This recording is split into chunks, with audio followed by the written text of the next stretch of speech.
nakikita niyong similarities ng mga sinaniban? Yung mga totoong sinaniban? Yung totoong sinaniban, walang control. Walang control? Walang control. Sobrang lamig. Parang patay na sila yung katawan. Ganun kalamig. Bagsak ang temperature niyan. Tapos, after gamutan, kasi kailangan sumuka yan. So, isa yun talaga sa... Kailangan pasukahin. Automatic yun. Kasi para kung may high blood, babalik sa Normal. original frequency yung katawan mo. So, kailangan ilabas mo talaga. Pag yun. hindi ho nakasuka yung sinaniban, mukhang hindi. Walang sanib. Walang sanib. Walang sanib. Or hindi lumabas yung sanib. Pwede Hindi. ho ba yun? Hindi pwede eh. Depende rin kasi. So pag di nasuka, hindi yun Walang sanib. sinaniban? May kita mo naman eh, mga ibang videos eh, may kita mo naman na walang sanib talaga. Opo. May iba pa ho ba kayong experiences na iba, bukod po sa nanggagamot, pero nakakatakot din? Hindi mo nakakatakot kasi ako pag nakakatakot, natutuwa ako. Ayun nga po. Sige So na, yun yung experience namin sa museum. Ayan. Yung pinuntahan namin ng Sige friends po. ko. So kami yung group talaga na we want to tour around talaga sa mga museums.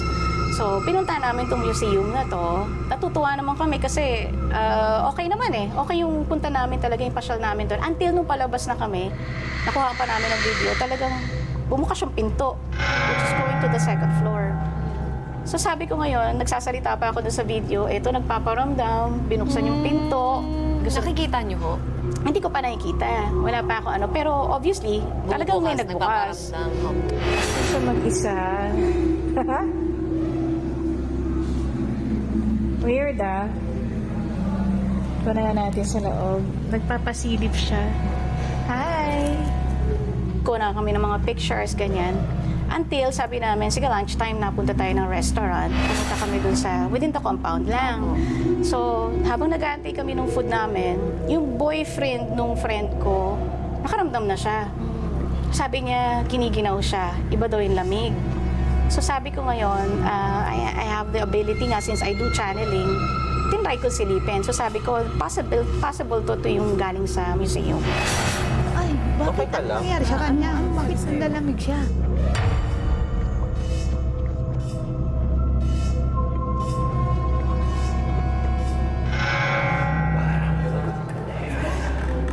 Magpapahinga ka muna.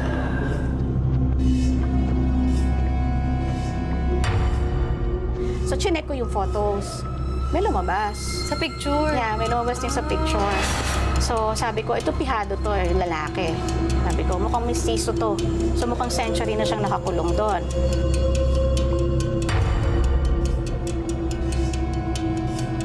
So, technically, at that time, iniisip ko, sakay.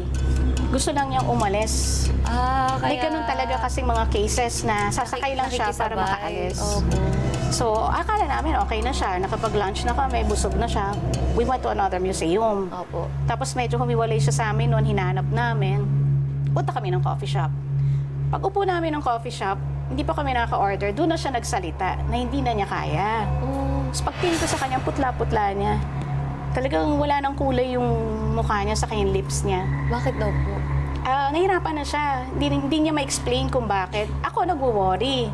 Tapos yung mga kasama namin, parang, alam mo yan, parang typical lang na parang nausog ka siguro or what. So, hindi nila alam yung Nangyayari. medyo in danger na. So, sabi ko ngayon, pati ka nagsasalita, sabi kong gano'n, humingi ako ng tubig dun sa waiter. So, inurasyonan ko. Nung binigay ko sa kanya, talagang sinabi niya kagad sa akin, wala pa rin. Sabi niya gano'n, walang epekto. So, medyo nag-worry ako lalo. Sabi ko, iba to. Sabi ko gano'n, kailangan mag-level up.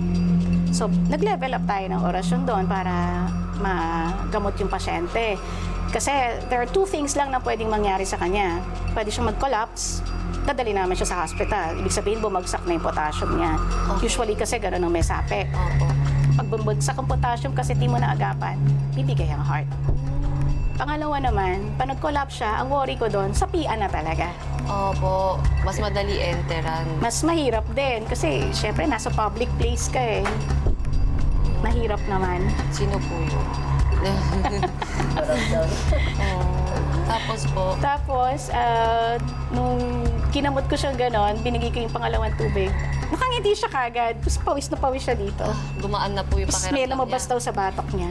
Ha? Oh, So, ibig mainit. sabihin, sinapian po pala siya noong moment na yun? Muntik na siyang sapian. At tinatry siya pasukan? Nakasakay pa lang. Wow. Yeah. So, nung chinanel ko yun nga yung understanding ko doon. Parang, sasapian siya kasi for century nakulong siya eh. Yung kaluluwa. Tapos siya yung nakapitan. So, sinakyan siya, nakita niya yung activities na namimiss niya. These spirits talaga, magmamadali ito pagka vacant yung vessel or the body. 1, 2, 3, 4, we're ready for more.